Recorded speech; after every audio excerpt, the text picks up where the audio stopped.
I'm going to finish up talking about music perception.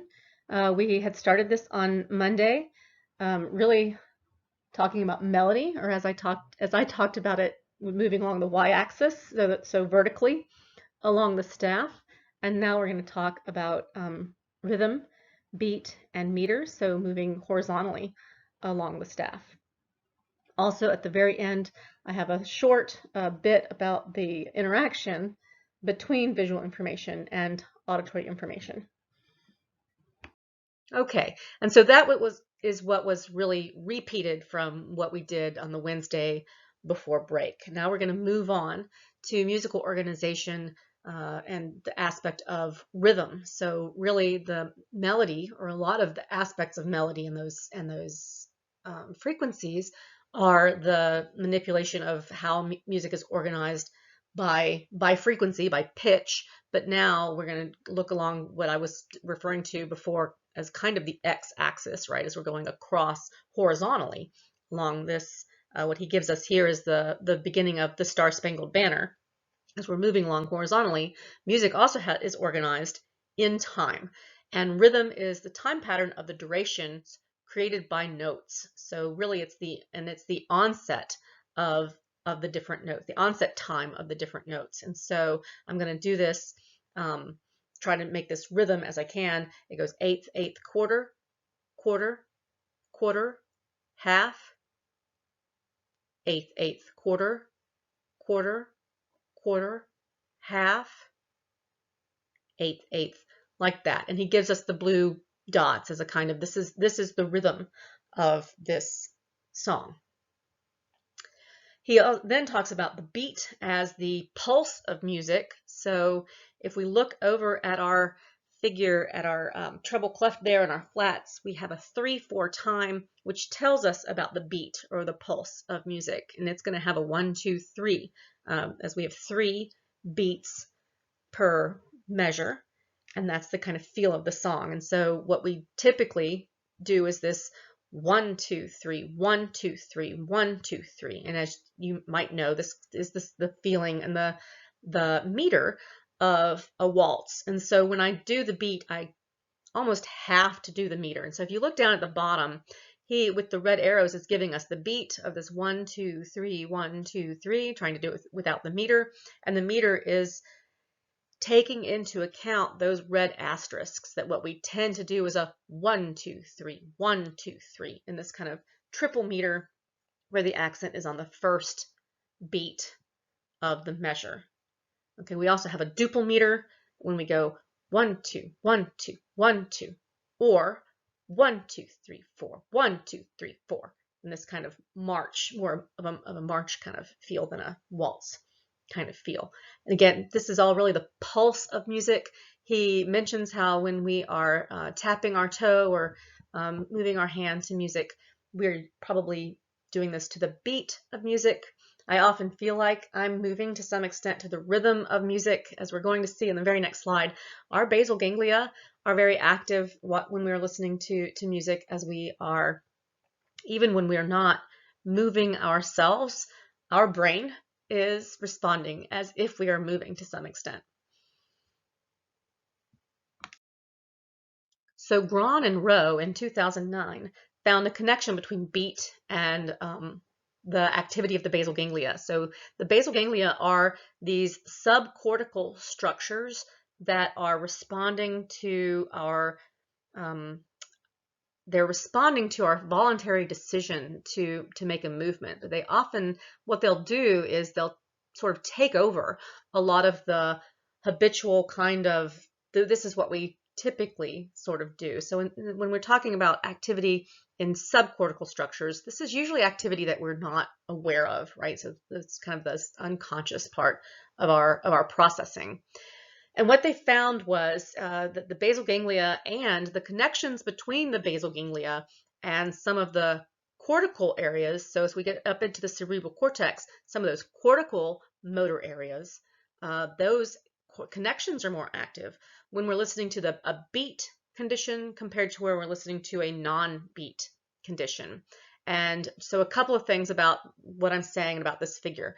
I went and looked this up because I thought, how did they make a non-beat condition? No matter what you do, you're going to have some kind of beat in there. We can't, it's really difficult for us to create a non-beat, but they truly did go in with a computer that randomized the non-beat so that there would not be a beat. The other thing I want to clarify here is that I looked up this picture because it was really odd to me that the basal ganglia are in the front of the head and the motor areas are in the back of the head, and that's not the way that looks. Okay, the basal ganglia are down. So this slice through the head that's kind of idealized here is actually a diagonal slice. Okay, the basal ganglia are down, they are subcortical areas, and those blue balls that are representing the motor areas, they're much farther forward than they look, because again, this is a diagonal slice.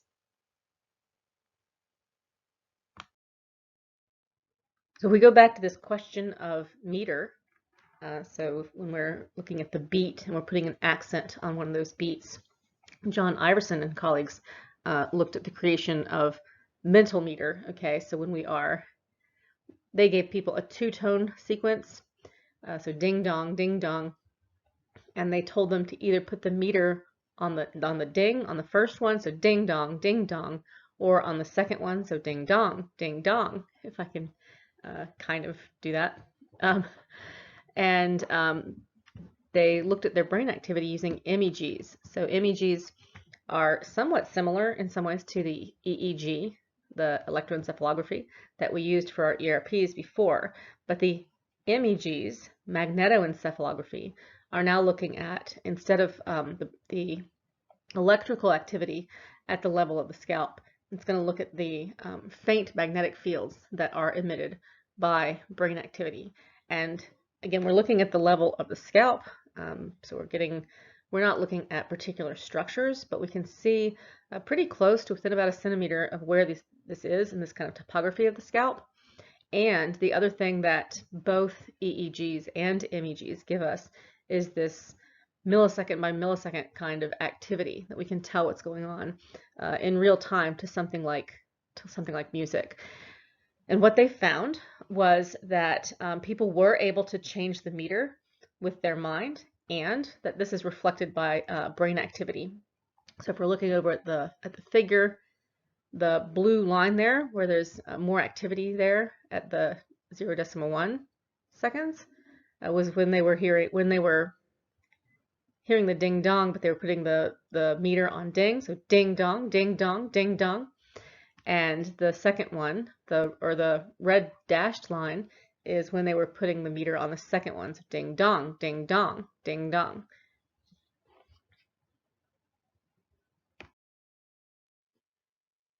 In another study by, I think it was Iverson and Patel, they had participants listen to what you can see in A is there would be sound bursts that would be short, long, short, long, short, long. This was counterbalanced so that sometimes they started out with long, long, short, long, short, long, short. And then they would have people listen to these and ask them what they perceived. One of the aspects of the rhythm of music that we notice is that if you look across cultures and across different musical styles, that the rhythm of the music, the patterning of the music, is very much influenced by the rhythm and patterning of the language. And so if we look at English speakers, our language tends to go short, long in its pattern. So the book, to eat, the dog, and so forth. If we look at Japanese speakers, their language goes in the opposite direction typically. So he gives us the example, I don't really speak Japanese, but he gives us the example honga. So honga is the book, where hon is book, and the modifier, the determiner there is ga, and so it comes after. So it has a long, short kind of patterning or rhythm. So they had people listen to these, and they were either English speakers or Japanese speakers. And if you can see in the figures in B, that English speakers tended to perceive this as short, long, more so than Japanese. Japanese speakers were more likely than English speakers to perceive long, short. Usually here, I play a small amount of a Peter Gabriel CD that, so he had two compilations where he had a lot of people from all over the world help him with his music, and then he went and produced a compact disc back in the day. He went and produced a compilation of them playing their music, and I usually play something from the Middle East right now. I am going to look this up and provide a link on Blackboard if I can find something that works. So as I just discussed, our interpretation or our perception of meter is really influenced by our language, which is our long-term experience with rhythm and meter. We are exposed to this really prenatally as we are born preferring the language that our mother speaks, but we see this as shifting. So this interpretation of the short, long, that interpretation shifts between, I think it was 5 and 6 months old. They don't have so much preference, but by 8 months old, 7 to 8 months old, they have a preference for their own language. So with English speakers preferring, or English learners at that time, preferring the short, long, and Japanese learners, babies, preferring the long, short, as we are. This is when we are starting to learn to babble in our languages, rhythm and meter. It's also influenced by movement. So they did this study with babies and with adults, where with the babies, they bounced them to a particular meter. So if it's 1, 2, 3, 1, 2, 3, and they're bouncing the baby on 1. And then they did this preferential looking time study with the babies, where a light comes on and it comes on with the sound. And if it's the 1, 2, 3, 1, 2, 3 meter, the babies will look at that longer. So when they look away, the light and the sound go off, and the babies will look at the 1, 2, 3, 1, 2, 3 longer than 1, 2, 3, 1, 2, 3. Okay. And so they did this with bouncing babies. They did this, they bounced the babies and they blindfolded the babies to make sure it wasn't something about the visual system that was giving in to this kind of perception of meter or preference for meter. And then they found the same kind of preferential looking time for the meter that they were bounced to, and not so much preference for the meter for other meters. And then they did this also with the baby just watching the experimenter bounce up and down to the 1, 2, 3, 1, 2, 3, and they did not find the same preferential looking time. So clearly it has something to do with the movement. They hypothesized that this has something to do with the vestibular system itself. And they did something similar with adults, except instead of having them actually in their laps and bouncing them, obviously that would be strange, they just had their hands, they kind of held hands or had their hands on each other and moved their hands together. And they found the same thing, that adults, if we move the hands on the 1, that's what we tend to prefer or feel is familiar. I added this slide, not so much to talk about movement, but those studies are interesting, but to talk again about this influence by our language. And what I usually do here is play at least one song or part of one song that shows this kind of difference in a different kind of music that's coming from a place that speaks a different language. Okay, so I usually choose, because I feel like it shows a real difference in feel and rhythm and meter, this Falahi by Hassan Ramzi.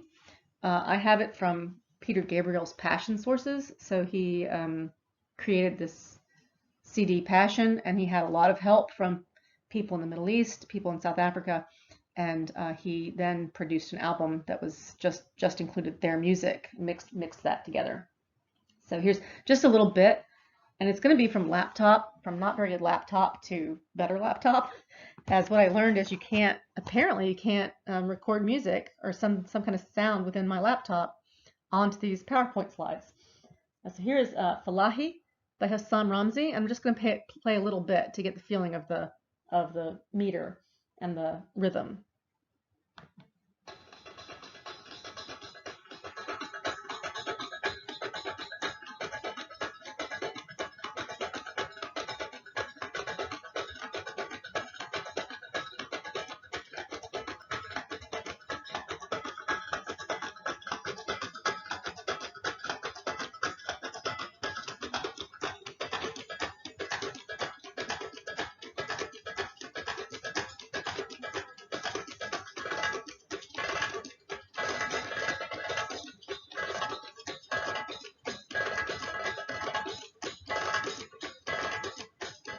Okay, so I just wanted to give a little bit of a feeling of that.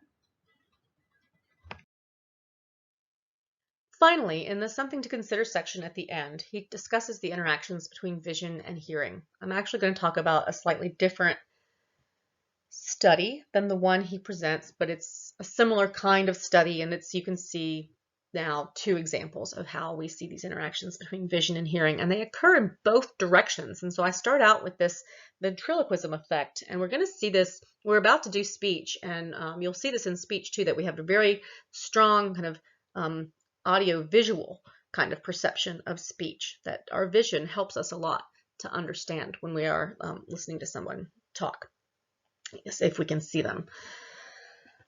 So one example is the ventriloquism effect of how strongly vision affects our interpretation of sound, and especially the localization of sound. So we have this kind of visual capture. The ventriloquism effect is if I am a ventriloquist and I have my dummy and I can keep my mouth still while I'm talking and then I move the dummy's mouth, it sounds like, to people, it sounds like the sound is coming from the dummy's mouth. And we have this kind of visual capture. We've all experienced this in movie theaters as well.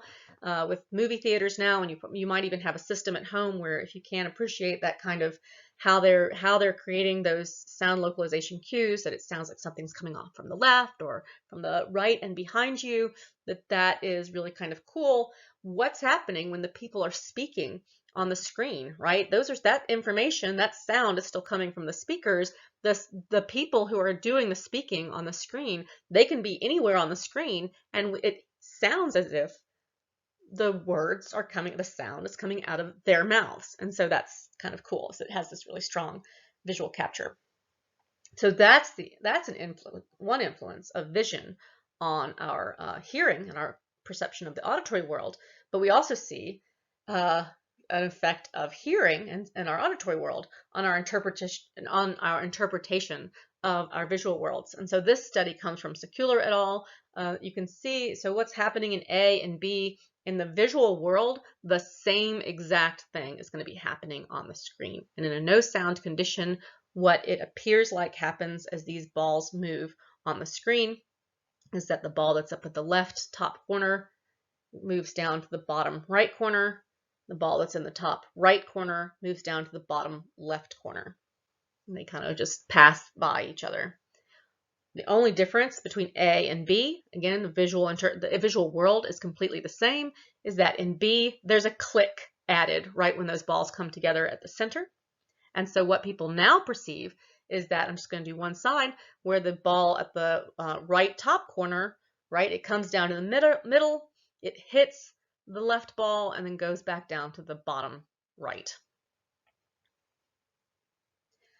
Okay, so the interactions between vision and hearing are very interesting. And this is the last slide of the PowerPoint. So again, welcome back, and we will do a little bit of speech today. I hope you all are feeling not only just safe and healthy, but not stressed about how everything is going to be changing quite a bit. I'm going to do my best to make this as easy as we possibly can, and as similar as we can to us actually being in class. So let me know if you have questions about material. You can email me, and as much as possible, I will answer questions at the beginning of the next PowerPoint for the next class. There will be times when I'll email you back, but I think not only so that it feels a little bit more like a class, but also so I'm not just emailing back and forth, that it would be nice to have a little bit of a question and answer section.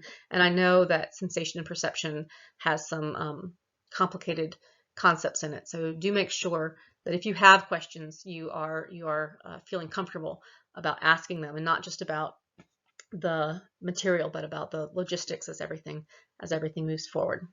All right.